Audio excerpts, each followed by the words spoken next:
Hey guys, welcome back. Just an update of what I've been working on. In my last video, I showed you my German Winter Army, and I told you I still have to do the Panzer Grenadiers. So that's what I've been working on.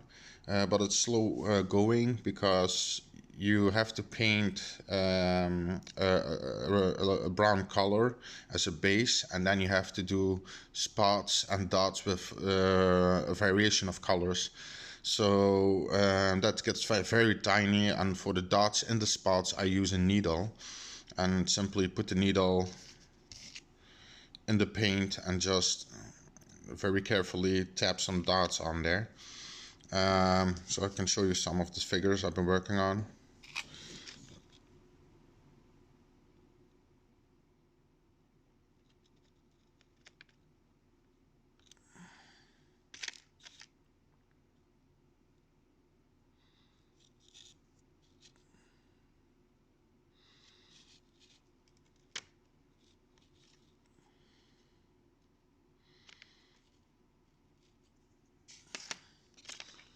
Yeah, it's quite difficult, but I'm trying to get the hang of it.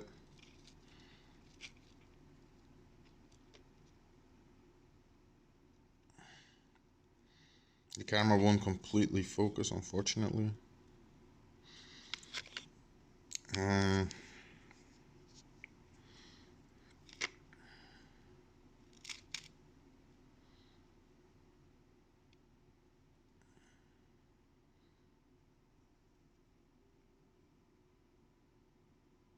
there you go.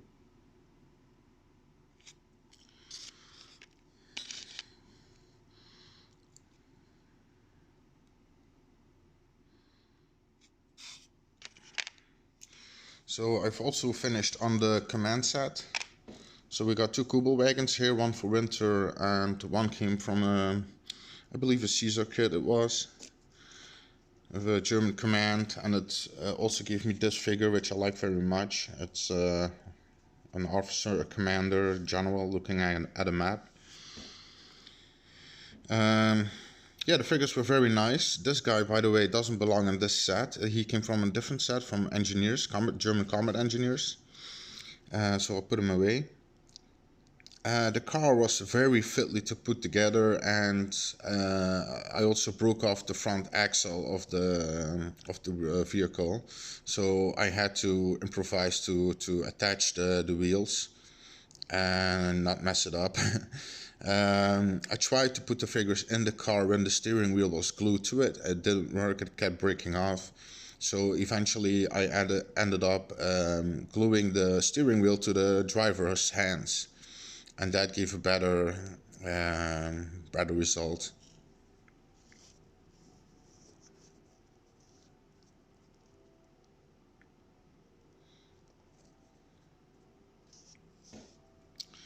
So also been slowly working on these anti-tank obstacles, which I have.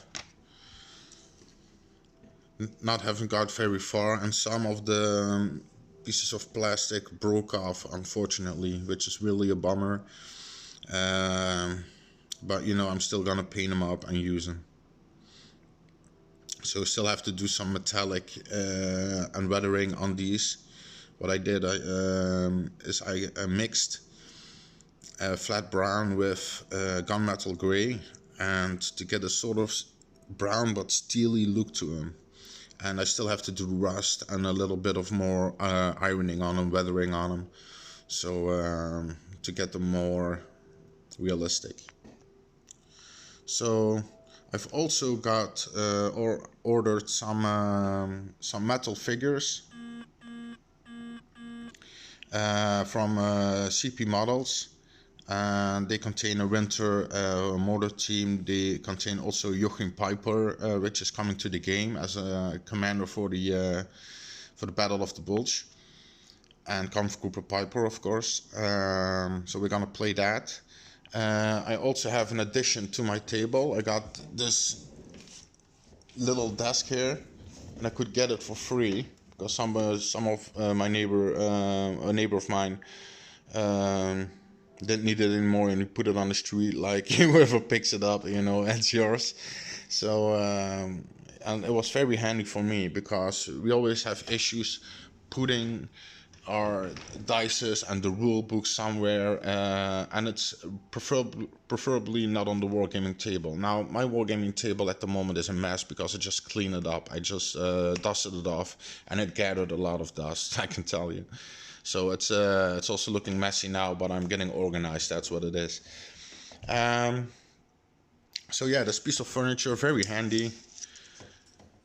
I also put a thing up there for a camera so I can take better pictures, and I can maybe film and do some battle reports maybe in the future. We put up where we throw in the dice box we put over there, the rule books and sheets over here, bolt action and black powder. So all the dices are here. So and it's the measuring tape, and it's just very convenient. And basically, if you have two opponents, and I like that to be two of my pals, or maybe I can get some other people into the hobby, and they fight each other on the table, and one guy sitting here checking all the rules and filming or taking pictures basically, and basically ruling as an umpire in the game, so that the game goes smoothly. So I hope that I can get these guys finished